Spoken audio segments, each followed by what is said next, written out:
Hello. This is Paola Guthrie from Creating Purpose with Pau.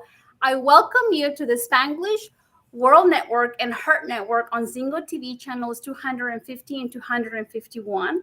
Please remember to download Zingo TV on the respective app stores. When you download it, please rate it, leave a comment. The app is totally free. Zingo TV is also available in Google Chromecast, Amazon Fire TV Stick, Roku Sticks, and all smart TVs from 2016 and forward. Today in the house, we have Jennifer McCullough. She is a beautiful soul that after transitioning out of an award-winning leadership career in corporate America, Jennifer found her groove again as a published author and coach, having gone through many of her own personal apocalypses. She has made it her life's work to help other women to connect with their joy so that they can design the life that they deserve. She does this through writing, training, coaching, and speaking. Welcome to the house, Jennifer. Thank you for being here. Thank you for having me.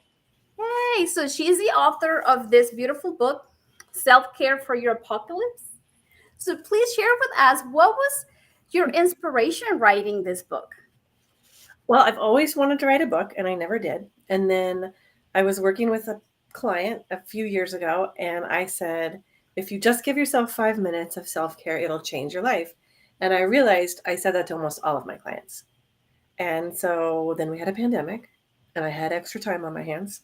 And the book sort of just came. I used all the things I've worked with my clients on, and I just thought, if I can help more women this way, and men too, men have read it, but it's aimed at women. If you read it, you can tell that you can get more people helped by putting a book out. So I did. That's awesome. It's awesome because it has, like, you go from 5 minute self-care ideas to a whole weekend of self-care ideas. So it's like, oh wow, it's like a lot of information. And one Mhm. of the beautiful things that you said on your book is self-care is trial and error. Mhm. You don't have to like everything. It's like you're just gonna try and see what you like. You Mhm. might go and get a massage, and you might not like it. So it's all like trying to figure out what works for us. Mhm. Yeah. Yeah. How did you decide on this self-care practice? All these practices that you included in your book. Well, I wanted to include how to do it, because when I ask what's your self-care, and I write in the book, I still, like, when I say self-care, I think this weird thing in my head, like self-care, because so many of us are conditioned to think it's not available to us. It's too hard. It's another thing we have to add to our calendar. And so what I wanted to write was, like, not only, yeah, do self-care, but here's how to do it. And so I just looked for a variety of things that I know I've done and that my clients have enjoyed, and I made a menu. Because if you don't have that menu, you won't do it. Just like if you want to eat a certain way and you don't prepare the food, you end up going to a restaurant and getting food instead of staying to plan. So I wanted anybody who read it to know they had a pathway that was easy. It needs to be easy. Yeah. Yeah. I mean, you start with 5 minutes, like a Mhm. 5 minute self-care ideas Yeah. for all of us. And then you increase the time all the way to like the weekend. Mhm. So, I mean, it's a beautiful, like I said, it's a menu. It's a menu of self-care ideas for all of us. Mhm. That's beautiful. How can you talk about the connection between self-care and surviving everyday life? Yes, I can. I'll speak for myself. And if anyone feels, oh yeah, this is me, then you can hear what I say. I spent a lot of my years just kind of gutting my way through everything. Like, I have to get this. I have so many things to do. I'm getting it done. I'm so strong. I'm independent. I'm powerful, all the things. And I was exhausted all the time, like burnt out, exhausted, using fumes to get anything. And I thought, I wonder if there's a better way to do this. And then self care came into my life as just an idea. And at first, I felt like this is just going to make my life harder because now I have to figure out how to do it. And then I started doing it. And I did start doing it 5 minutes, 10 minutes, 15 minutes at a time. What I learned is by doing that, I had more energy. And by having more energy, I was more efficient at the things that I did. I was more effective. And over time, and not a lot of time, over a couple months, taking the time to do the self-care gave me more time to do other things. So it was like a weird, my brain was like, what? But by energizing myself, by filling my own tank, I can get more done. And I think that's the key that changed everything for me. filling your own tank. Hmm. Yeah. Yeah. Feeling whatever works for you. Yeah. Yeah. Brings Yeah. the inspiration, right? Like it brings the magic moments or the blissful moments, the blessing moments, Yeah. whenever you practice Yeah. whatever works for you.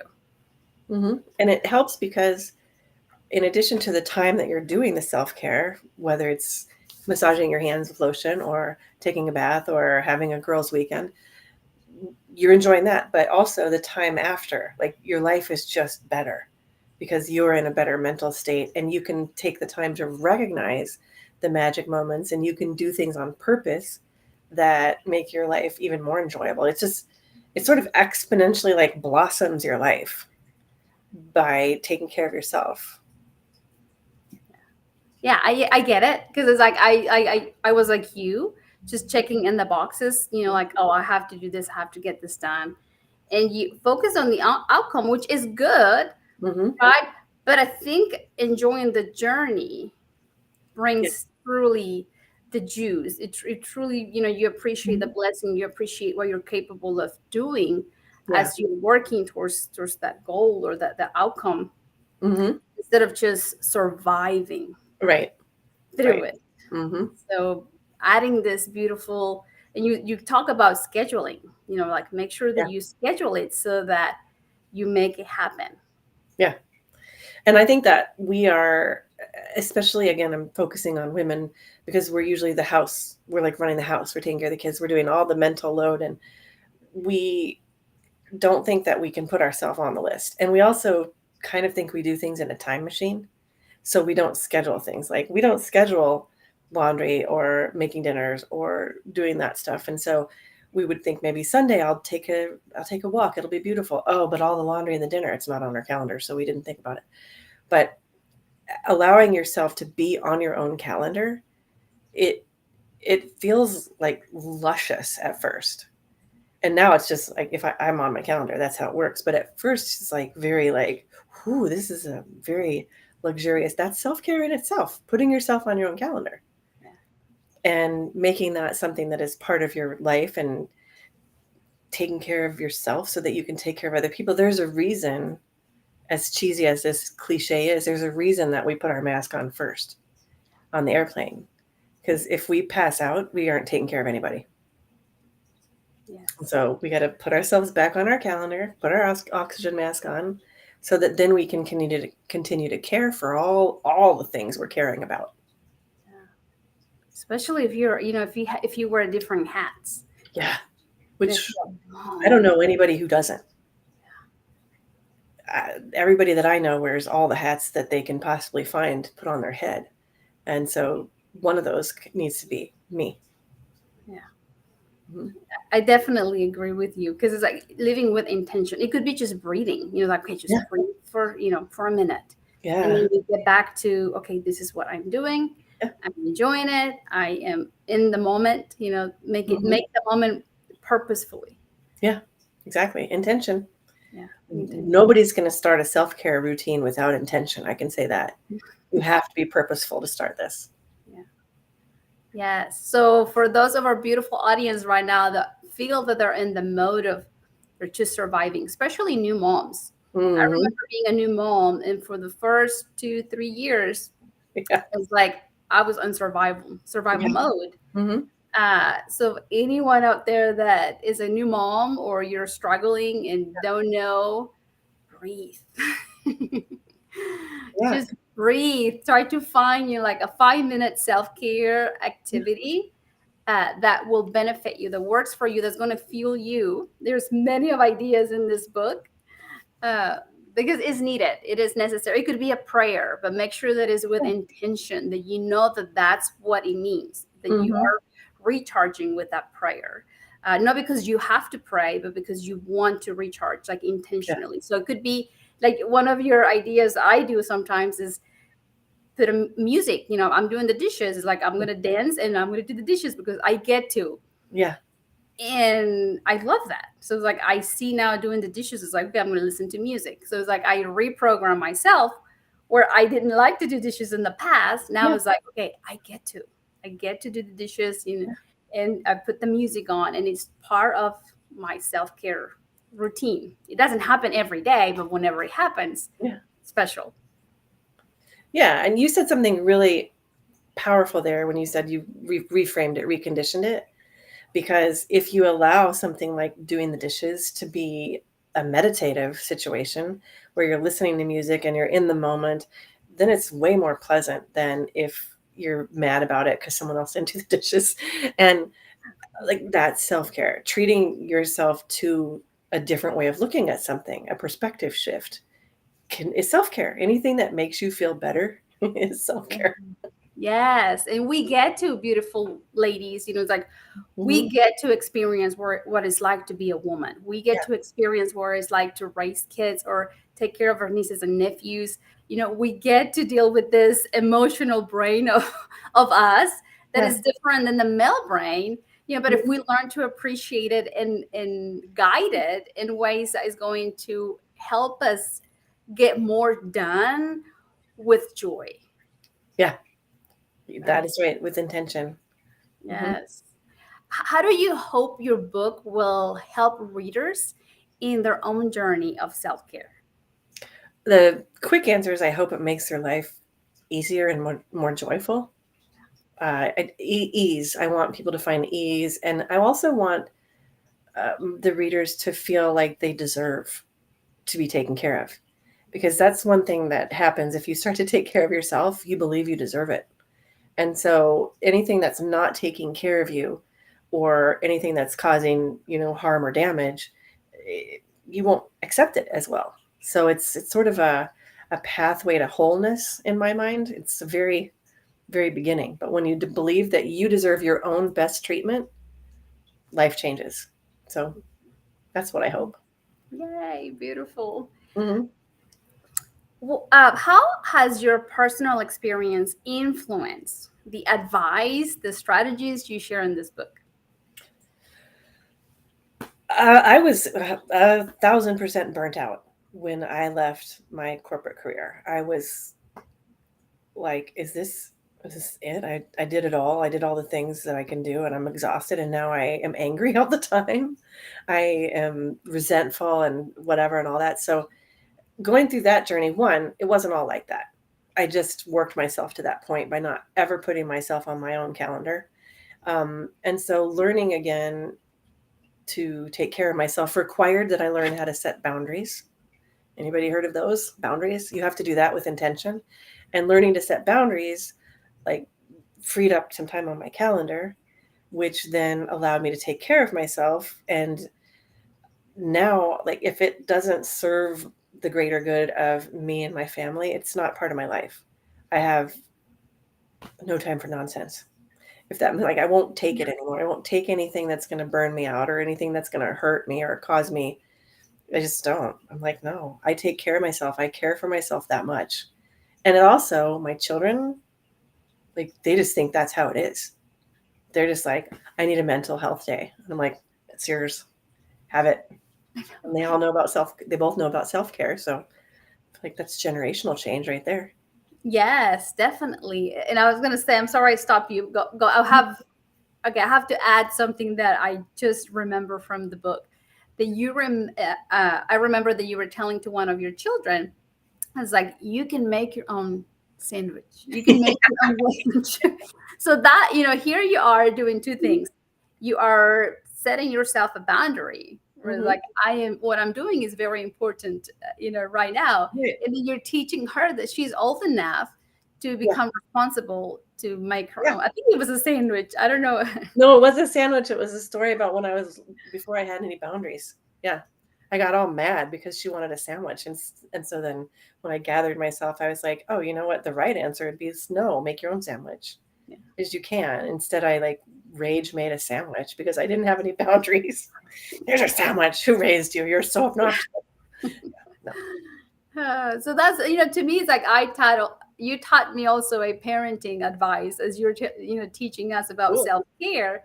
It's like, Mhm. okay, teach them to be responsible, that whenever Yeah. you're busy Yeah. and that they're capable of, and they have everything in the fridge to Yeah. make that peanut butter sandwich or regular sandwich, that it's okay. You're teaching them to be independent. So It is. It's a big shift from us moms having to do everything all the time to being like, look, you're powerful, because they feel powerful and strong when they are able to do those things. yeah. So it works for everybody.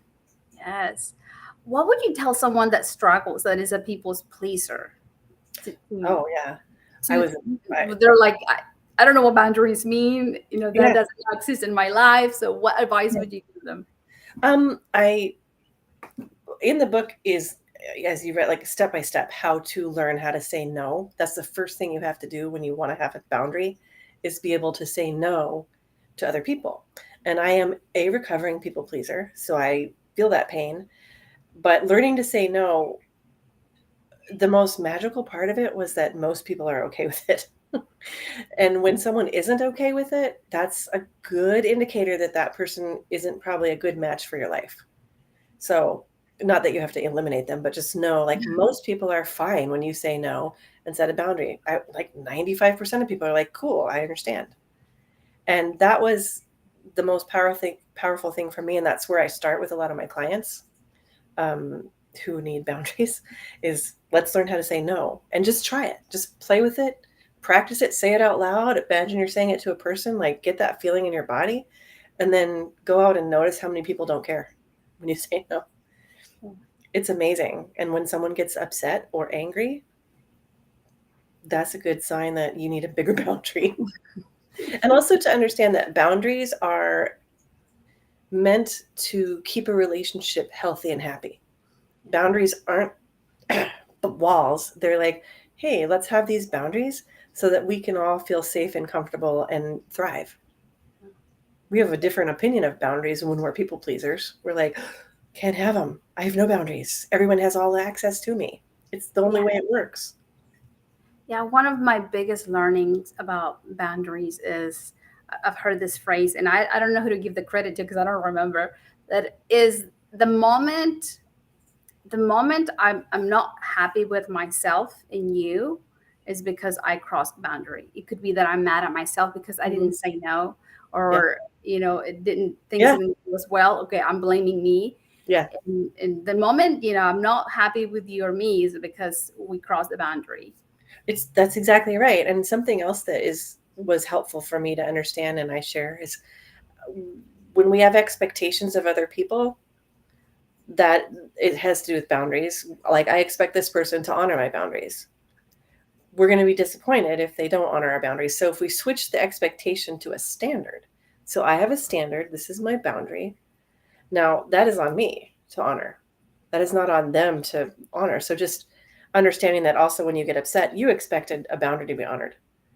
And so be like, my standard is that boundaries are honored. And if they're not honored, I need to reassess something. It's not quite as upsetting. It's interesting, the difference in the language. I love that. And you brought expectations. Expectations is a huge learning for a lot of us. Whenever we expect Mm-hmm. our husbands to behave one way and they don't, Yeah. then we're crushed because our Yeah. expectations were met, but maybe Mhm. they never knew that we expect, they never knew our Yeah. standards, our communicate. Sometimes we don't Right. communicate and say, this is what I would like from you. Or Yeah. this is what I would like for things to go. Could we try that? Yeah. It, yeah. Communication is important for all of it. And that you're right, though, the expectations we have in our head are usually not communicated, but they're like for someone else to magically honor those, like without telling them. A standard, that's mine. I can have a standard and say to, I don't have a husband right now, but I could say if I had one, hey, I'm not comfortable with that kind of like tone when you talk to me, so I'll go ahead and leave this conversation till we reassess, or we get our heads back on or whatever. I don't have to be like, you know better than to talk to me like that. can just say, hey, that's not something I want to do. So I'm going to go over here and you come over when you're ready. Another one that I see people suffering a lot is the expectations they have had for years from their mom or dad.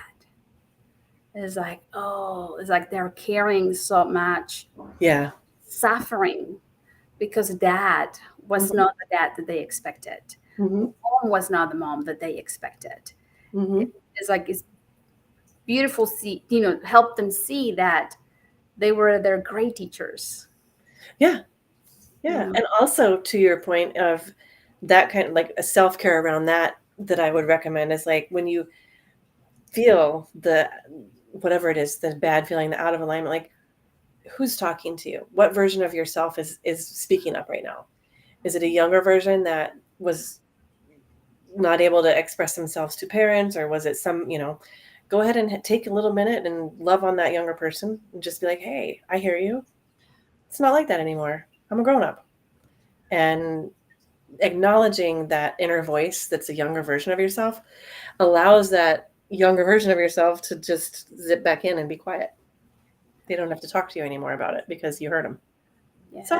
Self-care is all over the place. Yes. So for anybody in our beautiful audience, if you still struggling with forgiving your parents because you expected that to be a certain way, because dad didn't do what you expected that to do or mom to do, it's like it's time to let go. Try to find some strategies, some techniques. There are strategies, there are techniques that we have used, that we use to learn to grow from those.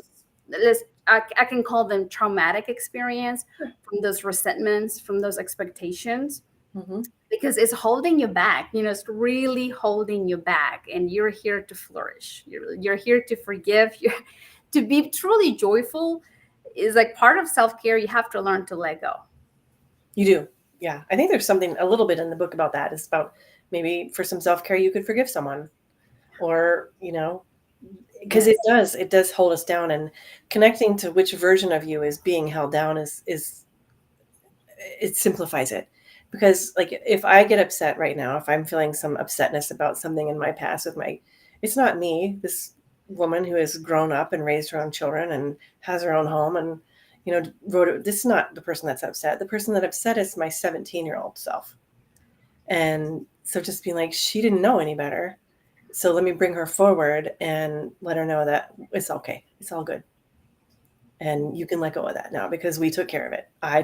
Now I'm the one that takes care of things, including myself. Yeah, I'm the oldest, wisest version of myself, right? Right. Let me be in control. Yeah. Oh, that's beautiful. And you're highlighting though too, like how much of this stuff that you're talking about, so much is self-care. And like when we originally think of back when I initially thought of self-care, I was like manicure, pedicure, massage, like who has time? And like hair, I don't do that. Like that's not available to me because it's not what I want. I mean, do I like a massage? Sure. But at the time it wasn't. So learning to like take care of yourself, love yourself, heal yourself, tend to the parts of you that hurt sometimes. Self-care, like in the forward of my book, the woman wrote, when we bump our elbow, we automatically like, oh, we do this because it's automatic. So when there's something like mentally or emotionally that is like a bumped elbow, take a minute and just be like, I love you. And I'm sorry that hurt. Self-care. That's self-care. We can all do that. It takes a minute and it makes a difference in your life. Definitely. Yes, it's like self-care is not superficial. It could be superficial, for some people, but in reality, if you begin to learn about self-care, being more mindful of what you're doing, then it's going to lead into healing. And that's it. You just said beautiful. Leading into healing, because that's what we need. We need that wholeness that we've like left little chunks of ourselves everywhere through the care that we've given other people. We need to sort of put it back together. Yes. I mean, it's like I'm in the classroom, with teenagers. Yeah. So every day I mess up. The lesson doesn't go as I plan. the connection didn't go as I planned. So I Mhm. have to learn to forgive myself and be like, okay, how can you do it better tomorrow? And it's Yeah. part of, it's part of self-care where I'm not beating Yes. myself down because the lesson Yes. didn't go as Yeah. planned. I didn't connect. I reacted instead of like connecting. And I'm Yeah. like, I should have known better. Why did I react to that comment? Yeah. And it's like, okay, how can I do it better? How can I learn from this? I fail. How can I Mhm. learn and make sure that if it happens again, it's I don't overreact, but I take control with love Yeah. and with grace. And that will get easier. It's getting easier, right? Through the repetition of doing that, it gets easier. I had a conversation with a friend last night, and I don't know. I was just talking about some of the things I'd done over the like last week or so, and she said it's just so much to be a mom. She doesn't have children, and she said, "So how do you do it?" And I was like, "Oh, I don't. I don't. I used to think I could, and I would do all the things, and all this is pre, like this is my first round, I guess is what I want to say. And I was just frustrated and angry and beating myself up all the time. And so, but when I said it out loud, I didn't have a feeling about it except that it was honest last night. I was like, I don't. And it's okay because this is how I do it. And so if you care for yourself and love yourself and it's an ongoing for all of us. Like I'm not like, I am so good at this. I'm still learning too. But when I said that, I was like, oh, look at that. I forgave myself for being wholly imperfect all the time. I'm never nailing it, but I'm finding joy and I'm laughing and I'm connecting. And you said connection and love, and I remember a moment I had in my mothering experience, like before this moment, I wanted to teach them all the things that I wish I had known. And that's a lot of things. Like that's a lot. And I was always like, there's a lesson in everything, and there's all this stuff. And it was at some point during the first lockdown of the pandemic when I was like, that's exhausting, and probably I'm never going to do it. What could be easier? What could be easier? And I thought, love and connection. I'm going to make every interaction with my kids be about love and connection. And do it. I don't nail that either, by the way, but it's my goal. And by doing that, I allowed myself to be a person with them instead of like this. I don't know what I was like their life instructor. I don't know. So taking care of me, and then they're like, oh, this is much more enjoyable with mom being connected. Just like you said, like if you make every road gets to love and connection, you really can't mess up. Yeah. Thank you for sharing because it's like we can aim with Yeah. beautiful intention and there's Mhm. times that the arrow doesn't hit the target and then we're like, okay, it's like welcome to failing, this first time around. But Welcome to that was not my best work. That's what I say. Like that was not my best work. yeah, it's like you said, you laugh, learn Mhm. from it, and okay, let's try again, do it better this time, Mhm. and as many times as it take. We're learning. Each time we fail is a lesson. Mhm. Yeah. Yes. Where can we find you? If there's anybody in our beautiful audience today that wants to learn more about you, what you do, please share. Sure. You can find me in most of the places. Facebook, Instagram. I think I do most of my stuff is there. I have a website. I believe you're going to link to that all for everybody at the end because the website is yourapocalypse.com, and no one knows how to spell that until they look at it. So the link will be later. Yes. Most of my stuff is on social media though. Yeah. Apocalypse. I have to think about it when I spell it, and I wrote the book. Um, so I would say probably Facebook or Instagram would be the best thing. And it's just my name, Jennifer McCullough, and my picture, because there is another one that it has the same exact name, and it's not me. Okay. Where can they find your book? Book is on Amazon. Okay. Yeah. Awesome. And there's And a workbook that goes with it too. You don't have to have the workbook, but if you like to take notes, there's that too. yeah, I noticed that right at the beginning of the book is kind of like, I'm not gonna say hardcore, but it's like you're coaching them. You're coaching us like, okay, this is how we're gonna get started, and you have to learn to say no, and you give exercises. So it's Yep. it's an interactive book, Yeah. uh, hands on, where you have to Mhm. write down, Yeah. and you get to learn a lot of ideas of how to practice self-care because it takes you to the healing path. That's Yeah. my biggest Yeah. message today. It does, and it's interesting because I started with self-care, and then that, like you just said, it took me down a healing path where since I've written the book, like there's another one in me that can come out that's even more detailed about healing, about doing the shadow work or the trauma work or whatever you want to call it. It's called all different things, but getting to the heart of why we didn't think we were worth it in the beginning. And what's fascinating about all of that is some of the trauma, like a lot of people might say, I don't have any trauma. My life was really good. We inherit trauma. It can passed on from our mother, from our grandmother. So it could have been something, even if your life was wonderful and never a bad thing happened, you already had it. So learning that, and then as I go in further, like helping people who have actually suffered through toxic relationships and abusive relationships and that kind of thing. Like it took me, that's where I went with it after the self-care, because once I took care of myself, I was like, I deserve good things. How do I get those? I don't know, because I have patterns that bring me into negative things. Not anymore, but I did. So it's a pathway worth starting, I believe, really strongly. And I recommend it to all of you because our beautiful brains, sometimes when things don't work out, the Mm-hmm. brain wants an answer. And then it goes to like, oh, I'm not worthy. Yeah. I'm not enough. Oh yeah. I don't matter. I don't matter Yep. as much as they do or as she does. Or so Yeah. your brain will always try to give you an answer. But Mm-hmm. your brain is trying to keep you alive. That's the main job of your brain. Yep. So It doesn't care here's if you're where happy. yeah, so here is where our wisdom has to come into place, where it's like, that's not true. Yeah. You have to override it. And we don't believe it at first. So it's kind of my older daughter would say, BS it till you finesse it. It's like, that's why I start with 5 minutes though, because we can pretend for 5 minutes that we deserve something. Yeah. And when you shared, like you noticed the impact of that. 5 minutes makes a difference. It makes a difference if you wash your face like gently and carefully and lovingly than if you're like, water, done. It makes a difference. It definitely does. And that's one of the main things my brain picked from your book. Hmm. So, because I do that every day.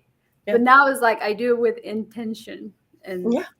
and it's beautiful. It was like, oh, it's like being grateful. Yeah. I'm a person. Yeah. Something I learned too that just recently, to tag on to self-care, is this was through my own therapy session. And she was like, what if you were kind to yourself? And I was like, oh, I wrote the book on that. What? Yeah. And she was like, did you? And I was like, what? Say more about that. And she said, there's like an absence of like being mean to yourself. Yeah. And you do self-care like a pro. But what if you said kind things to yourself? And this will be part of the next book that I write is I realize I don't. I do now because I'm a quick study. Like, and I always want to try new things just so that I can share them with other people. But saying kind things to yourself, speak loving words to yourself, I challenge you all do that for the next week, or just say nice things to yourself. It's weird at first, but the absence of not saying nice things isn't saying nice. Like you got to say nice things, kind things to yourself. Yeah, I mean, on your book, you kind of touch a little bit on like expanding our emotional vocabulary. So now that Yeah, we're talking about this, please yeah. educate us because on your book you talk about expanding our emotional Mhm. vocabulary. First, please talk more about it. Talk more about it. All right, I learned this through some training I had, and there are like hundreds of words, more than that, but I'll go with hundreds for now, that describe emotions. And we typically use about 10 to 12 of them. And here's the thing, we can't feel it if we can't use the word. We don't, because our brains, that's how language creates our life. So um, before expanding my vocabulary, my emotional vocabulary, like I would be mad, I'd be sad, I'd be happy, I'd be glad, I'd be tired. That was the extent of it. And one of the exercises that I went through in this training that I went through was we had to use, look at my face. I'm remembering how I felt. I was like, oh, we had to use like really, to me, they seemed dramatic emotional words like joy or ecstasy. And I remember being like embarrassed to say those words because I was like, that's awfully bold of me to think that I can have joy or ecstasy in my life. But I realized through the exercise, I didn't even know what it really felt like. Happy. That's what I knew. Happy. Now there's joy, there's ecstasy, there's I'm tickled, there's I'm like I feel giggly, I feel like there's all a whole range of happy feelings. I feel silly. And because I have a broader emotional vocabulary, I feel way more feelings. Like there's also a difference on the other side of the spectrum. I'm mad. And I'll check in with myself when I'm like, I feel mad. What do I really feel? Okay. I feel some disappointment. All right. Checking in. I feel unsettled. I feel unsure. I feel like I don't have control of the situation. Okay. Now there's something to work with. When I'm just mad, what am I going to do? Just be mad till I'm not mad anymore. But when I dig into it, I have some action I can take and some care I can give myself with intention. So you have to be intentional about this. Does that help? Does that make sense? Yes, yes, definitely. And I've loved this because it has helped me in my life and my healing path. Mm-hmm. So we adopted here, and I'm going to say we because I use it as I am peeved. Mm-hmm. Instead of like something is upsetting, I don't longer use I am upset, I Mm-hmm. am super mad, because the moment we use those words, Yeah. then our brain is going to try to fulfill the feeling. Yes. So it's like peeved, I think, is the one that has worked for me. And for my 17-year-old, sometimes he's like, Mm-hmm. Mom, I'm peeved. And that makes me tickle. Like I laugh whenever he says I am peeved, Yeah. because I was like, oh wow, he's using this vocabulary to come, like whenever you say I'm peeved, it's kind of funny versus saying I am so upset. Yeah.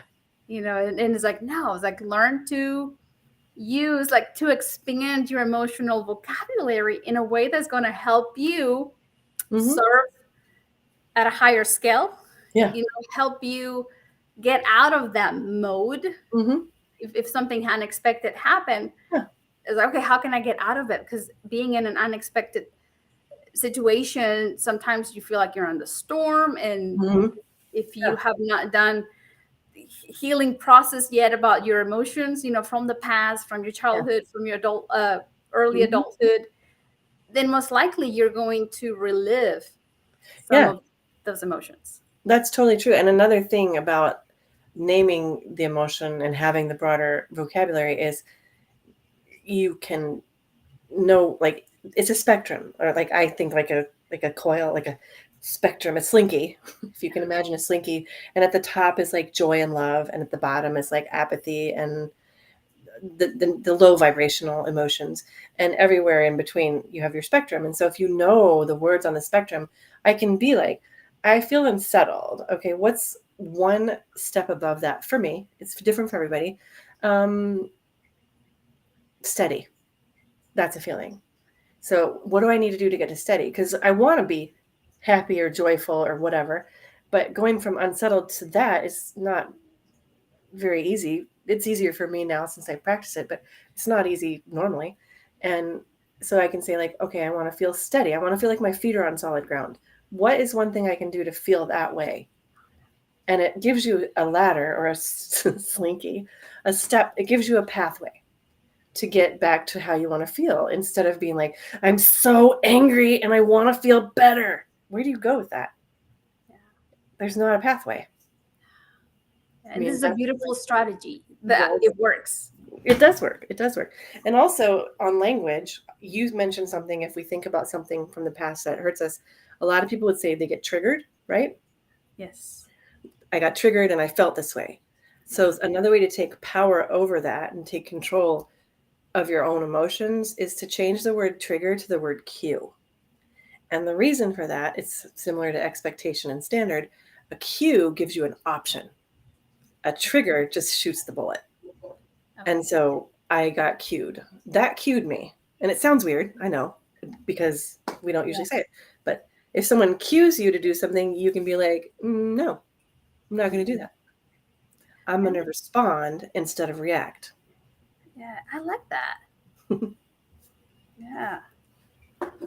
Cute. I got cute. And the kids are funny. The new generation, like they were like, oh, she's salty today. That means they're mad. Or she's mad. She's Yeah. salty today. And they say it with such a sassy and beautiful attitude sometimes, and I'm Mm-hmm. like, it just makes you laugh. So Mm-hmm. yes, or even our young generation are, saying new words. Yeah, Kind of cute and funny at the same time. it is. Yeah, they're tend to be more in touch with this stuff. The younger, because I think as parents, we're like, you need to be in touch with this. Yes. Mm-hmm. uh, what do you think is the most important self-care practice for anyone who's going through a really hard time right now? I think for anyone who's going through a really hard time right now, being able to say no to people, and I say that understanding that it's really hard to do when you're going through a hard time, being being able to say no to other people's priorities so that you can start to say yes to your own. Um, that's one, and also limiting beliefs, like understanding what your beliefs are, what your stories are, because I mean, I've been through the hard times. You've been through the hard times. I've been in abusive relationships. I've been in toxic jobs. I don't mean to say I minimize anybody's experience at all, but changing your language and your story around that only serves you. So while you're in it, figure out a way to create a belief that is empowering. Figure out a way to tell your future story instead of your current story. And those sound like therapy. But you know what? Therapy is self-care. So finding a way, like you are the person who writes your story, finding the words for the story that you want, that can be really powerful, and starting to act as if. I'll share, if I can, a little bit more about that because it can feel impossible. And so I'll give an example that most of us can understand to connect to. The idea of what I just said is so that you start having those feelings before you get to that. You start feeling the good things, the powerful things that are good for you. We've all gotten a check before in the mail or handed to us. I know we don't do a lot of checks now, but um, someone gives you a check. Let's say it's for exactly that amount of money that you need to feel safe and secure. And you take it to the bank and you deposit it. And they say, thank you, here's your receipt. You can have access to those funds in 10 days. Now, you don't leave the bank feeling defeated. You leave the bank feeling positive and excited because you know that that money is there for you, even though you're not spending a penny of it. So it hasn't been realized yet. It's still to come in the future. You still feel the goodness of it. That was something I hope everybody can understand. If you're in a really difficult space, start to imagine you've made the deposit, whatever that is. You've left the relationship, you've got a new job. You've imagined that has already happened, and start to enjoy the feelings of it before it happens. Because we have a tendency to pre-feel all the negative feelings ever available to us. Makes your life harder. And we do it because our brain, Paul said, you wants to keep you alive. Like we do it kind of thinking like, if I worry enough and if I have these bad feelings enough, it's not going to be so bad when it comes to be, or start feeling the good feelings. So imagine you already made the deposit. Imagine you already left the relationship. Imagine you already, like, it's already done. That's my advice. Try to feel the feelings of where you want to be. That's beautiful. Yeah, because here we go back to our beautiful brain. Our brain is looking for that drama, Mm-hmm. that drama. Mm-hmm. And whenever you're having a hard time, it's like, do not feed the drama. It's like, try to see the victory. How are you going to get out of this victorious? Yeah. How are you going to grow? It's happening for me. How can I grow from this? How Yeah. can I grow? Yeah. Yeah. I will grow. I will survive this. There's a version of me that got past this. These are all words that I use in my own life and with my clients. This is not the end of your story. This is not the last chapter in my book of my life. Like starting to say those things to yourself and understanding that, speaking of the brain, it's like your neural pathways, your patterns, they're there. They're like a water slide. And so it's difficult to step out of a water slide. It's just as difficult to step out of your neural pathways, but it's totally possible. And so recognizing when you're on the water slide of your pattern is the first step, recognizing it. Yeah. And then this is in the book too, I think, doing anything differently. Whether you take a breath, whether you do 5 jumping jacks, whether you just notice it where you didn't notice it before, that's powerful. And so you can start to notice it And then you can start to create the tiniest little exit by doing something different. Thank you. Mm-hmm. We're almost out of time, but this is one of the questions that I ask all of my guests, because I picture the beautiful woman that is trying to be a better wife, Mm-hmm. a better girlfriend, or wants to be a better mom, trying to be a better professionist, trying to do better in life, Mm-hmm. and might feel like she's stressed out. Yeah. What would you tell her? 5 minutes a day, it'll change your life. This is what I tell her every time. I would tell her too, though, just to understand that she deserves to be cared for, even if she's the one doing it. Um, she's not really the only one that can handle everything. That's the story that we all believe, because people will let us do everything we can do, right? So you deserve to be on your own calendar, and you're also not the only one that has to do everything. Yes, learn to delegate, right? Mm-hmm. And at the same time, as we're learning, we learn to delegate. And if you're a mom, I say it from personal experience, you're Mm-hmm. teaching your beautiful kids to be independent, to be responsible, Yeah. that they are, to learn a new skills, Mm-hmm. to learn that they belong to the family, and we all work as a team, as a Yeah. teamwork. Yeah. Yeah. And you're also teaching them to take care of themselves. You're teaching Yes. them, like, when you say no, I'm taking me time, or I'm taking a time. When my kids are little, I would take a time out, or like when you say that, they know, they go, okay, so it's my job also to take care of me. And Yes, that's a because whole different thing, right? they learn by watching. Watching. Yeah. We So can many help things you want them. to tell them. They want to watch and see. Yeah, Mhm. to see. What would you tell someone like right now from our beautiful audience that is trying to prioritize self care, but they're not sure where to start?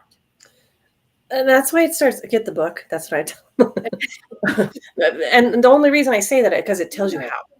It tells you how to do it. But there's, if you start with 5 minutes and you put it on your calendar and put everything on your calendar, I think that's the first thing besides self-care. Just for fun, put everything on your calendar that you do, because like I think I said earlier, we act like we do things in a time machine. Like if it takes me 20 minutes to go and pick up my daughter at school, I need to include that on my calendar, because you know what happens if I don't? Someone books that time. And then I'm like, great, now I have to do a call in the car or reschedule them. Um, so it's putting it on your calendar and then finding 5 minutes for yourself. Just start with 5 minutes. Seriously, 5 minutes in the morning. Like this is when I do before my eyes open. I'm laying in bed. I'm awake. I am taking 5 minutes, about, maybe it's 3, maybe it's 8, I don't know. And I'm just imagining my future self.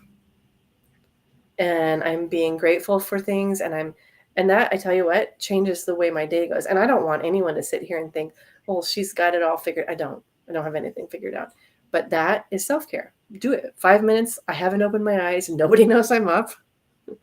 It's fine. Or do it before bed. But really start with 5 minutes. And then after a week or so, add another 5. And then add another 5. You can, by 3 weeks from now, you could be having 15 minutes of self-care in your life. And that's a whole lot of self-care if you've got none. That's what I would say. Yeah, thank you. Mm-hmm. What have been some of the feedback that you got from your readers after they read the book? A lot of them really just are like, it sounds like you're talking to me. It sounds like we're just having a conversation. So, but mostly it's just how simple it is and how much it changes their life for the little effort that you have to put in. We don't have to put much effort in, and it makes a huge impact. Is mainly what I hear from people is, I forgot how good it feels to do this. When I was a kid, I did this. Now I'm doing it again, and it feels good. I like it. My life is better. Awesome. Thank you so much for being here today. Thank you for saying yes to this interview and spending time with me today and our beautiful audience. Thank you. It was a pleasure. I enjoyed it. Yeah, I'm grateful, joyful to have you here. Anytime you want to come back, Cool. you're so welcome. But I honor your time, and it's time to go. I hope our beautiful audience got to pick a few ideas of how to find, small purpose in their life and begin to practice self-care. Uh, if you enjoy this conversation, if you think someone can benefit from this conversation, please go to my YouTube channel, Paula Guthrie. You'll watch the replay, and you can share it with anyone you want. This show can also be heard on the Spanglish Radio Network. Please check out spanglish.ca for all news and programming. Spanglish World. Watch it, hear it, read it, download it, and live it. Blessings to you all, and thank you for being here. Thank you. Yay!